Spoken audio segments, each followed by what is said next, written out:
anticipated interview with longtime Jeffrey Epstein confidant Ghislaine Maxwell. So why are they even talking to her now? Is she a credible witness? I mean, this is a person who's been sentenced to many, many years in prison for terrible, unspeakable conspiratorial acts and acts against innocent young people. I mean, can we trust what she's going to say? It's a question Justice Department officials are wrestling with as they continue to comb through decades of details of her relationship with Epstein.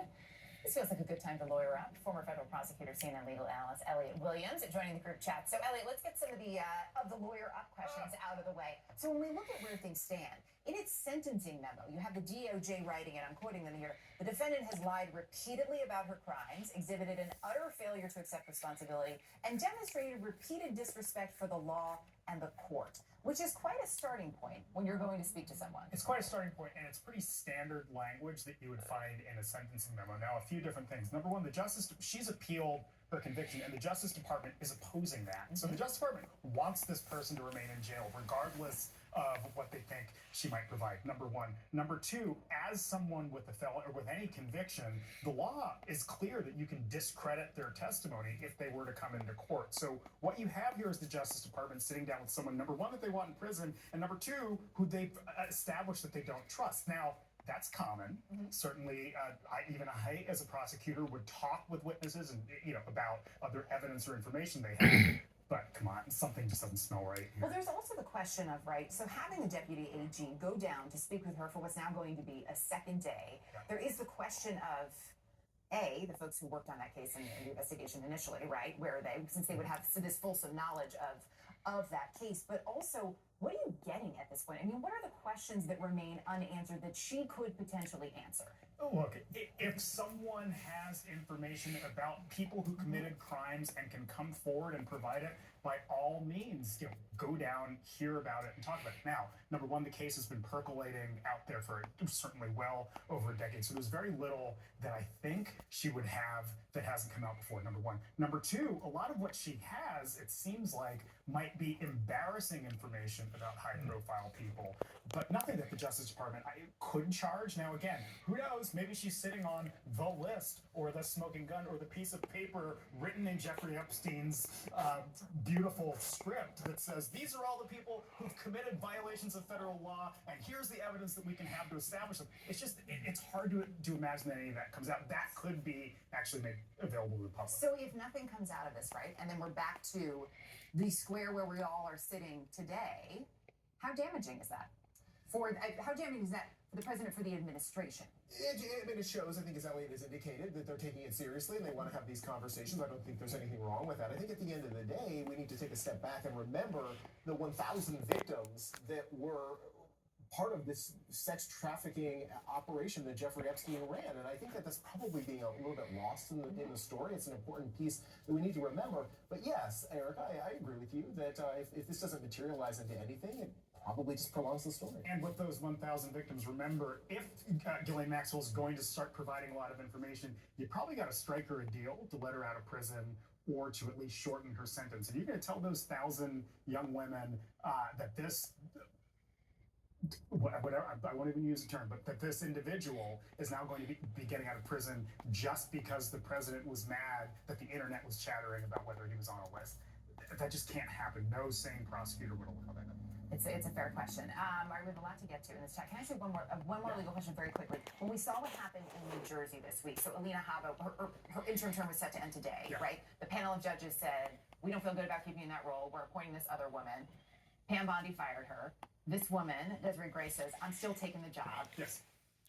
Does the Attorney General, can she in fact fire Desiree Grace? Sure, she can, but the way it works is that if the judges install someone in an acting role, which the law empowers them to do, this is not rogue judges doing a thing. This is what happens when you have someone who's been acting in a role for too long.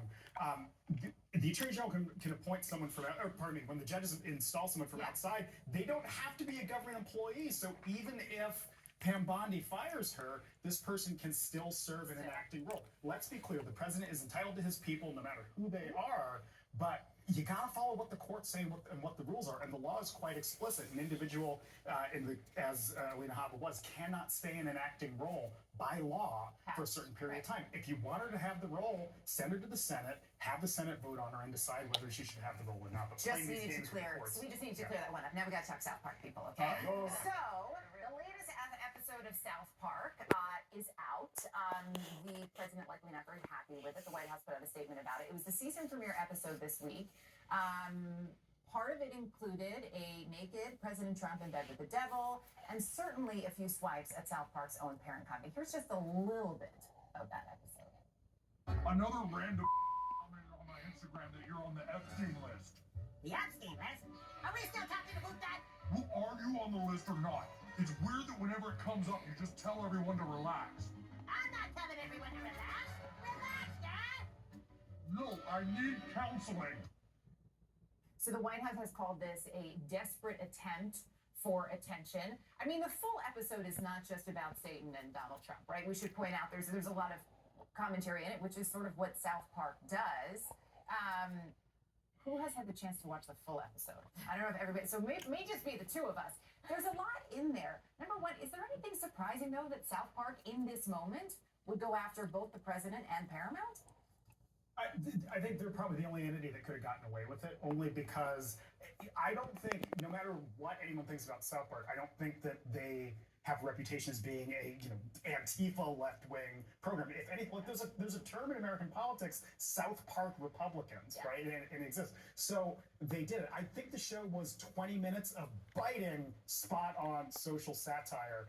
And 1.5 minutes at the end of, wow, that might have crossed the line, and I'm curious to see where the White House goes. But it also goes to show the velocity and the scale of this conversation in the moment. I think when you have a show like South Park willing to go against the grain and kind of put it in people's face, I think it shows like this is something bigger than just in the political circles, and I think that should be the one takeaway we take from this. But also, are you speaking about this being the Epstein? The Epstein stuff. Okay. And then I would also add that let's just see if South Park remains on the air, because Trump has a history of trying to exterminate programs that go after him. Which is spoiler alert, that's sort of addressed in the episode. Oh, God. With the help of Jesus.